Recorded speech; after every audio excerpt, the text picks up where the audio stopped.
I was approached by Jonathan Porritt, who's a great environmentalist and thinker, about becoming a member of the Sustainable Development Commission, which he was heading, the UK Sustainable Development Commission. I really didn't have that much of an idea of what sustainable development was. And in fact, it turned out that many other people didn't either. They would use the phrase sustainable development, and we still have that to some extent, without knowing what it was. But Jonathan had assembled a wonderful group of people from all different areas, and most of them much more radical thinkers than I was, and certainly more radical than the background where I had been working. And I just became part of this group, and together we worked to understand what sustainable development was and to take on big issues for the government.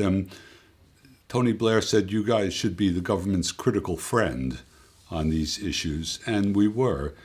I was commissioner for energy and climate, so I got to be at the heart of a lot of these questions that people were taking on. And eventually, ministers got to know me and to know the commission and know that we weren't a sort of a danger,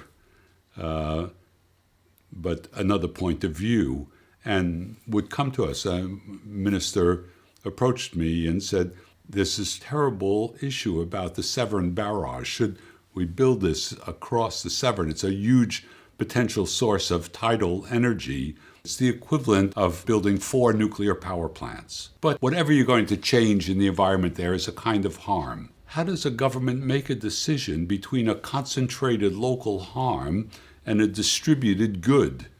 You have carbon-free power that's going to last for 120 years. How do you make that decision? How do you weigh these things up? Does sustainable development give you help? Does it provide principles to help with those kinds of decisions? And I think it does. And that's been a wonderful thing, and it's helped me a lot. And it informs a lot of the work that I've done with other companies and so on since then.